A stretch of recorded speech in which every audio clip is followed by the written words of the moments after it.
सूबे ਦੀਆਂ प्रमुख सियासी खबरों के इस खास बुलेटिन पंजाब इस वेले देख रहे दर्शकों का स्वागत है। मैं हाँ जगदीश संधू। बुलेटिन की शुरुआत करते हैं अरविंद केजरीवाल की पंजाब फेरी तो। अरविंद केजरीवाल पंजाब की फेरी ते ने लगातार सूबे दे विच सियासी प्रचार कर रहे हैं। अज फिलौर विखे अरविंद केजरीवाल ने एक सियासी समागम दे विच शिरकत की। इस मौके अरविंद केजरीवाल ते भगवंत मान ने पत्रकारां अते आम लोगों के सवालों के जवाब भी दिते। भगवंत मान ने एक सवाल के जवाब दिंदियां कहा है कि पंजाब दे विच नौजवानों के रोज़गार नूं लैके आम आदमी पार्टी काम करेगी अते सूबे दे विच अमन शांति का माहौल बनाउण दा काम भी आम आदमी पार्टी करेगी। भगवंत मान ने कहा कि बेहद आम घरां दे उम्मीदवारां नूं इस बार टिकटां दित्तियां गईयां ने। अरविंद केजरीवाल ने भी कहा है कि चंगे अते ईमानदार लोगों नूं आम आदमी पार्टी वालों टिकटां दे नाल नवाजिया गया। इस मौके अरविंद केजरीवाल ने फिलौर तो उम्मीदवार अते भगवंत मान की भी प्रशंसा की है। हमने मैंने और मान साहब ने दोनों ने बैठ के कई घंटों बात की है। हम लोगों ने कई घंटे कि पंजाब को कैसे बदलना है, पंजाब की खेती कैसे बदलनी है। कई किसानों से बैठ के हमने बात की, खेती कैसे बदलनी है, पंजाब की इंडस्ट्री कैसे वापस लेके आनी है। सारी इंडस्ट्री इन्होंने बाहर भेज दी। पंजाब के बच्चों को रोजगार कैसे देना है, एक लड़की ने खड़े होकर पूछा था। पंजाब के बच्चे सारे बाहर जा रहे हैं और जो बच गए वो सारे नशा कर रहे हैं। पंजाब से नशा कैसे खत्म करना है, बेअदबी कैसे रोकनी है, बेअदबी करने वालों को सजा कैसे देखनी है। दिल्ली में हमने इतने शानदार स्कूल बनाए, पंजाब में शिक्षा कैसे ठीक करनी है। जैसे दिल्ली में ठीक की ऐसे पंजाब में भी ठीक करेंगे। पंजाब में अस्पताल कैसे ठीक करने हैं, जैसे दिल्ली में अस्पताल ठीक किया ऐसे पंजाब में भी ठीक करेंगे। पंजाब की सड़कें कैसे ठीक करनी है, बिजली के बिल, कितने बिजली के बिल आते हैं आपके, कितनी महंगी है बिजली। दिल्ली में 24 घंटे बिजली आती है और फ्री में बिजली आती है। पंजाब में भी अब फ्री में बिजली देंगे, 24 घंटे बिजली देंगे। ये पूरा प्लान हम लोगों ने कई घंटे बैठ के बनाया है। लेकिन ये सारा प्लान तभी सफल होगा जब पंजाब के अंदर ईमानदार सरकार आएगी, कट्टर ईमानदार सरकार आएगी। इन लोगों ने 1966 में पंजाब अलग सूबा बना था, तब से लेके आज तक 26 साल कांग्रेस की सरकार रही, 19 साल बादल परिवार की सरकार रही। इन दोनों ने, कांग्रेस ने और अकाली दल ने मिलके पंजाब को लूट लिया। इनकी सरकार आती है, वो उनके खिलाफ कोई एक्शन नहीं लेते। उनकी सरकार आती है, ये इनके खिलाफ को, दोनों लूटते हैं। आज पंजाब को एक ही जरूरत है कि कट्टर ईमानदार सरकार चाहिए। एक गल की गारंटी लैने आ कि पंजाब नूं दुबारे पंजाब बनावांगे, खजाना भी भरिया जाऊगा, करजा भी लाहांगे, सहूलतां भी देवांगे। क्योंकि लोगों को ये उम्मीद होंदी है कि मेरे टैक्स का पैसा जिहड़ा है वो मेरे उत्ते ही वापस आवे, चाहे स्कूलों के रूप चाहे बिजली के रूप चाहे हस्पतालों के रूप इंफ्रास्ट्रक्चर के रूप सड़कों के रूप। सो ये जिहड़ा पंजाब ये बाकी उन्हां वांगू नहीं आपां हैगे असीं पंजाब बनाओ दे चक्करां च असीं तुहानूं बनाउणा कुछ ना कुछ। सूबे दे विच कांग्रेस वालों सीएम चेहरे नूं लैके भी खूब विचार चर्चा हो रही है। हालांकि जलंधर विखे होए वर्चुअल रैली दे विच राहुल गांधी ने किसी भी चेहरे का ऐलान नहीं किया, पर इस रैली दे विच नवजोत सिंह सिद्धू ने कांग्रेस की जित का दावा किया है। कहा है कि 70 तो वध सीटां कांग्रेस विधान सभा चोणां दे विच हासिल करेगी अते कांग्रेस की सरकार बनेगी। नवजोत सिंह सिद्धू ने यह गल भी कही है कि हाई कमान जिसनूं भी सीएम का चेहरा बनाएगी, कांग्रेस के हर एक वर्कर वालों उस नूं मंजूर किया जाएगा। उधर सीएम चन्नी ने भी यही गल कही है कि हाई कमान वालों जिसनूं भी सीएम के चेहरे वजों थापिया जाएगा उसका सत्कार करनगे। राहुल गांधी ने भी पंजाब दे विच लोकां दी ताकत लोकां नूं दिते जाण दी गल कीती है। अमीर आदमी 225 करोड़ रुपये टैक्स दे रहा है, गरीब आदमी आम आदमी 555 हजार करोड़ रुपया टैक्स दे रहा है। कड्डू कौन? पहला सवाल। दूजा सवाल, कड्डू किवें? ਉਹਦੇ ਕੋਲ ਕੀ ਏਜੰਡਾ ਹੈ, ਉਹਦੇ ਕੋਲ ਕਿਹੜਾ ਰੋਡ ਮੈਪ ਹੈ, ਉਹਦੇ ਕੋਲ ਕਿਹੜੀ ਗਿੱਦੜ ਸਿੰਘੀ ਹੈ, ਜਾਂ ਝੂਠ ਵੇਚ ਕੇ ਸੁਪਨੇ ਦਿਖਾ ਕੇ लॉलीपॉप दे के पंजाब नूं कढ़ना है। ਤੁਸੀਂ ਤੇ ਫੇਰ ਵਰਕਰ ਹੋ, ਆਦਿ ਅਨੰਤ ਨਾਲ ਰਹੋਗੇ, ਲੇਕਿਨ ਪੰਜਾਬ ਨੂੰ ਵਿਸ਼ਵਾਸ ਹੋਣਾ ਚਾਹੀਦਾ ਹੈ ਕਿ ਜੋ ਏਜੰਡਾ ਅਸੀਂ ਦੇ ਰਹੇ ਹਾਂ ਉਹਦੇ ਤੇ ਪੰਜਾਬ ਖੜ ਸਕੇ। ਤੇ ਤੀਸਰੀ ਚੀਜ਼ ਰਾਹੁਲ ਜੀ, ਜਿਹੜਾ ਸਭ ਤੋਂ ਵੱਡਾ ਸਵਾਲ ਹੈ, ਔਰ ਮੈਂ ਛਾਤੀ ਠੋਕ ਕੇ ਕਹਿਣਾ, ਅੱਜ ਪੰਜਾਬ ਦੇ ਲੋਕ ਪੁੱਛਦੇ ਆ ਕਿ ਭਾਈ ਇਸ ਏਜੰਡੇ ਨੂੰ ਲਾਗੂ ਕੌਣ ਕਰੂ, ਬੰਦਾ ਕਿਹੜਾ ਦਿਓਗੇ, ਚਿਹਰਾ ਕਿਹੜਾ ਦਿਓਗੇ, ਬੋਲੋ ਸਹੀ ਹੈ ਕਿ ਨਹੀਂ ਹੈ ਕਿ ਨਹੀਂ। ਮੈਂ ਕਹਿੰਦਾ ਤੁਸੀਂ ਕਿਸੇ ਨੂੰ ਬਣਾਓ ਸਰ, ਲੇਕਿਨ ਇਹ ਦੁਚਿੱਤੀ ਚੋਂ ਪੰਜਾਬ ਨੂੰ ਕੱਢੋ। ਇਸ ਦੁਚਿੱਤੀ ਚੋਂ ਹਫਤਾ ਲਾਓ, 10 ਦਿਨ ਲਾਓ, ਤੇ ਉਦੋਂ ਬਾਅਦ ਜਿੱਦਨ ਇਸ ਦੁਚਿੱਤੀ ਚੋਂ ਕੱਢਿਆ ਨਾ ਕਿ ਇਹਨੂੰ ਲਾਗੂ ਕਰਨ ਵਾਲਾ ਕੌਣ ਹੋਊ, ਤੇ ਮੈਂ ਤੁਹਾਨੂੰ ਅੱਜ ਗਾਰੰਟੀ ਦਿੰਦਾ कि पंजाब दे विच 70 सीटां दे नाल कांग्रेस की सरकार बनेगी साहब, 70 सीटां दे नाल। अगर कांग्रेस पार्टी चाहती है, क्योंकि आमतौर से हम ये नहीं करते हैं, मगर अगर कांग्रेस पार्टी चाहती है और कांग्रेस पार्टी का कार्यकर्ता चाहता है और पंजाब चाहता है, तो फिर हम चीफ मिनिस्टर का निर्णय आपके लिए ले लेंगे। कैसे लेंगे? अपने कार्यकर्ताओं से पूछकर, अपने कार्यकर्ताओं से पूछकर, और जो सही व्यक्ति होगा वो पंजाब को आगे ले जाएगा, और दूसरा व्यक्ति और दूसरे सब लोग मिलकर एक टीम जैसे लड़ाई लड़ेंगे। थोड़ा सा मैं आपको देश के बारे में और पंजाब के बारे में बताना चाहता हूं। चाहे वो नरेंद्र मोदी जी हो, बीजेपी हो, चाहे वो बाकी पार्टियां हो, और उसमें मैं आम आदमी पार्टी को भी शामिल करता हूं, ये सब पार्टियां पावर को कंसंट्रेट करती हैं, पावर को चीफ मिनिस्टर के हाथ करती हैं, प्रधानमंत्री के हाथ करते हैं। कांग्रेस की विचारधारा, शक्ति जनता की है, पावर को हम जनता के हवाले करना चाहते हैं। अब ये जो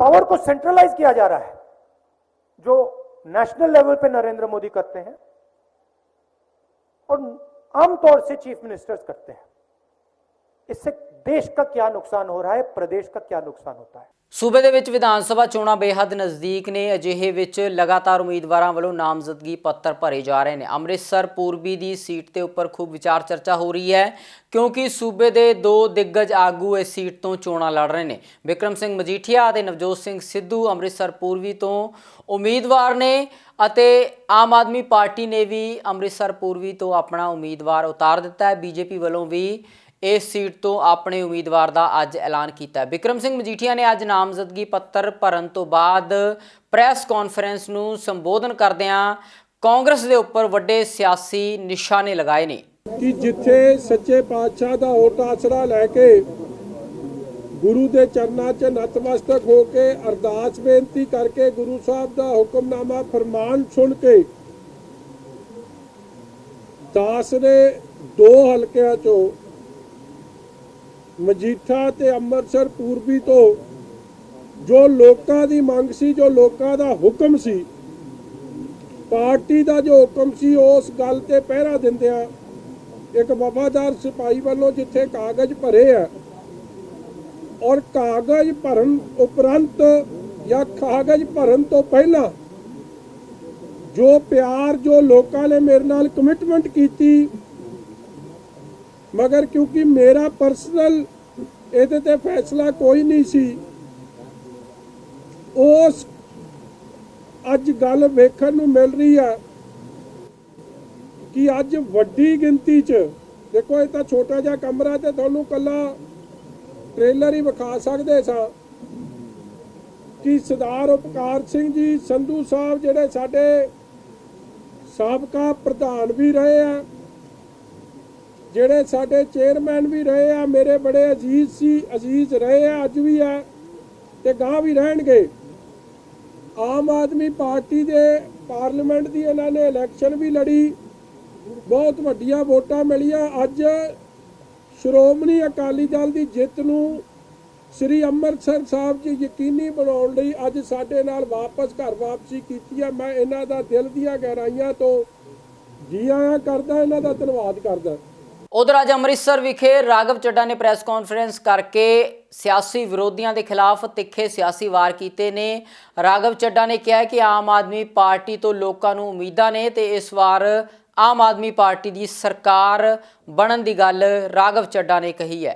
हम सब आज बेनती करते हैं अमृतसर के लोगों से कि एक ऐसी शख्सियत को चुनना जो 5 साल, आने वाले 5 साल आपका फोन उठाए, कभी आपको जरूरत पड़े आप बुलाओ तो आपके पास आए, आपके घर परिवार में कोई खुशी का मौका हो तो आपके खुशी के मौके में शिरकत लेने आए। ऐसे शख्स को, एक ऐसी शख्सियत को चुनकर आप इस बार विधानसभा भेजना। ये रिवायती पार्टियां और रिवायती बड़े बड़े सियासतदानों के चक्कर में मत पड़ना, ये हम हाथ जोड़ के बेनती करते हैं अमृतसर ईस्ट के लोगों से। उनका आज अचानक जो चले जाना, उसको आप किस तरह से देखते हैं? कोई नहीं, देखिए जी सियासत का मौसम है, इलेक्शन बहुत नेड़े हैं, तो थोड़ा बहुत हर पॉलिटिकल पार्टी में कोई आता है कोई जाता है, लगा रहता है, तो कोई बात नहीं, हम उनको ऑल द बेस्ट कहते हैं। देखिए मुझे लगता है बीजेपी और कैप्टन साहब का जो अलायंस है उसका कोई पॉलिटिकल अस्तित्व पंजाब में है नहीं।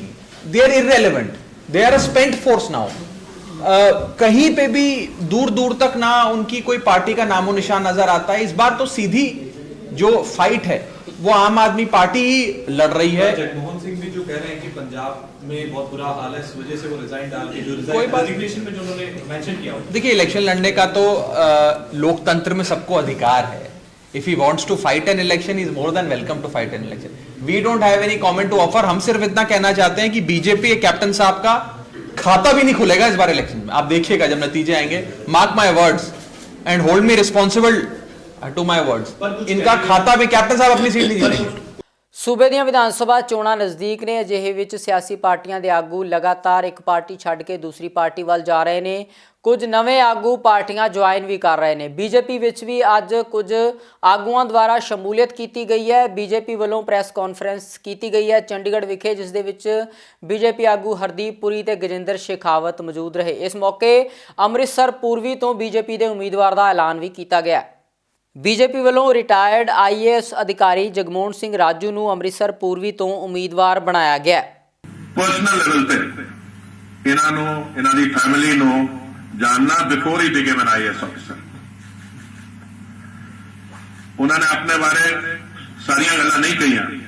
ਹੀ is married to an equally distinguished civil servant who was a member of the Central Board of Direct Taxes till a few months ago.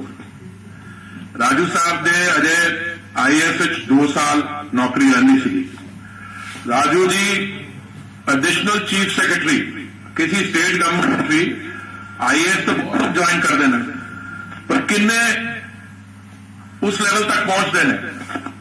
Additional chief secretary with resident commissioner in Delhi.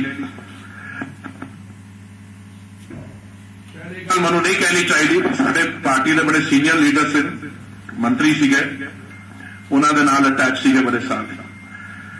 ਸੋ ਜਦੋਂ ਇਹਨਾਂ ਵਿੱਚ ਜਿਹੜੀ sentiment ਸੀਗਾ ਕਿ ਸਮਾਜ ਸੇਵਾ ਕੀਤੀ ਜਾਏ ਪੰਜਾਬ ਜਾ ਕੇ, ਮੈਂ ਸਮਝਦਾ ਕਿ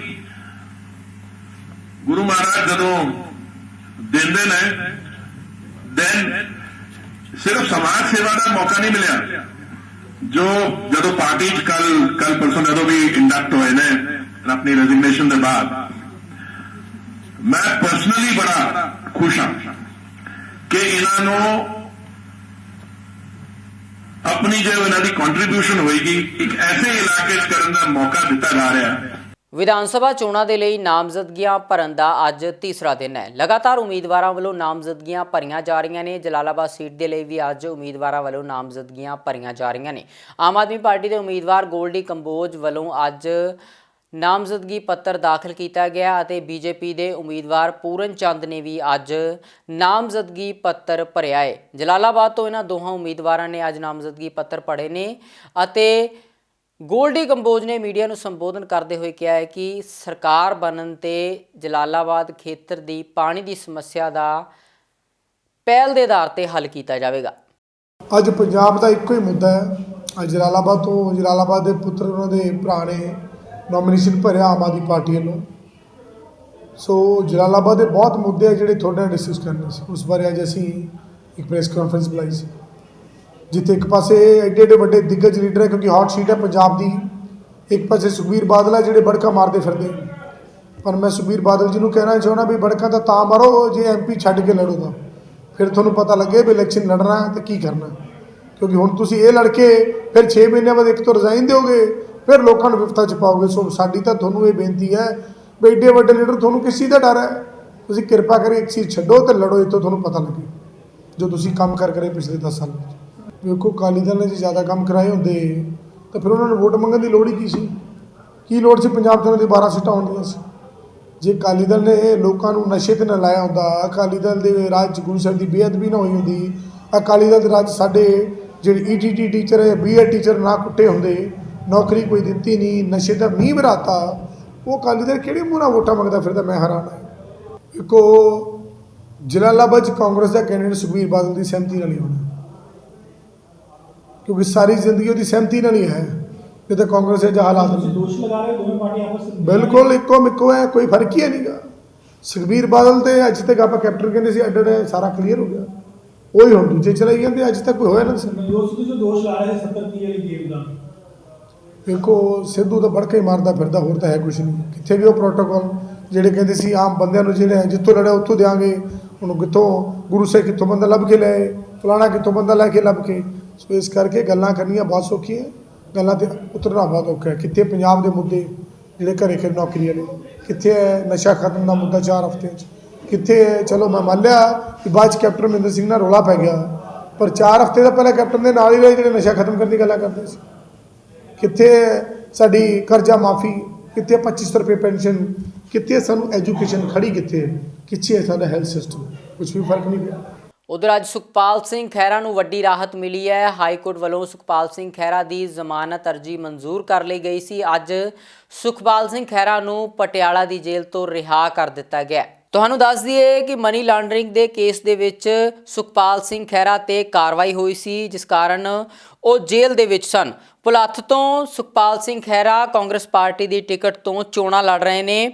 11 ਨਵੰਬਰ ਨੂੰ ਸੁਖਪਾਲ ਸਿੰਘ ਖਹਿਰਾ ਦੀ ਗ੍ਰਿਫਤਾਰੀ ਹੋਈ ਸੀ। ਸੋ ਕਿਤੇ ਨਾ ਕਿਤੇ ਸੁਖਪਾਲ ਸਿੰਘ ਖਹਿਰਾ ਦੇ ਲਈ ਇਹ ਵੱਡੀ ਰਾਹਤ ਦੀ ਖਬਰ ਹੈ। ਸੋ ਹੁਣ ਸੁਖਪਾਲ ਸਿੰਘ ਖਹਿਰਾ ਨੂੰ ਨਾਮਜ਼ਦਗੀ ਪੱਤਰ ਭਰਨ ਦੇ ਲਈ ਵੀ ਸਮਾਂ ਮਿਲ ਗਿਆ। ਜਲਦ ਹੀ ਸੁਖਪਾਲ ਸਿੰਘ ਖਹਿਰਾ ਨਾਮਜ਼ਦਗੀ ਪੱਤਰ ਭਰਦੇ ਹੋਏ ਨਜ਼ਰ ਆਉਣਗੇ। ਸੋ ਵੱਡੀ ਰਾਹਤ ਸੁਖਪਾਲ ਸਿੰਘ ਖਹਿਰਾ ਨੂੰ ਮਿਲੀ ਹੈ। ਉਹਨਾਂ ਨੂੰ ਪਟਿਆਲਾ ਦੀ ਜੇਲ੍ਹ ਤੋਂ ਰਿਹਾ ਕਰ ਦਿੱਤਾ ਗਿਆ। ਹਾਈ ਕੋਰਟ ਵੱਲੋਂ ਉਹਨਾਂ ਦੀ ਜ਼ਮਾਨਤ ਅਰਜੀ ਨੂੰ ਮਨਜ਼ੂਰ ਕਰ ਲਿਆ ਗਿਆ ਸੀ, ਜਿਸ ਤੋਂ ਬਾਅਦ ਅੱਜ ਉਹਨਾਂ ਦੀ ਰਿਹਾਈ ਹੋਈ ਹੈ। ਅਤੇ ਤੁਹਾਨੂੰ ਦੱਸ ਦਈਏ 11 ਨਵੰਬਰ ਤੋਂ ਖਹਿਰਾ ਦੀ ਗ੍ਰਿਫਤਾਰੀ ਹੋਈ ਸੀ। ਭੁਲੱਥ ਤੋਂ ਸੁਖਪਾਲ ਸਿੰਘ ਖਹਿਰਾ ਚੋਣਾਂ ਲੜ ਰਹੇ ਨੇ। ਸੂਬੇ ਦੀਆਂ ਪ੍ਰਮੁੱਖ ਸਿਆਸੀ ਤੇ ਸਮਾਜਿਕ ਖਬਰਾਂ ਦੇ ਇਸ ਖਾਸ ਬੁਲੇਟਿਨ ਦੇ ਵਿੱਚ ਫਿਲਹਾਲ ਇੰਨਾ ਹੀ। ਹੁਣ ਮੈਨੂੰ ਦਿਓ ਇਜਾਜ਼ਤ। ਧੰਨਵਾਦ।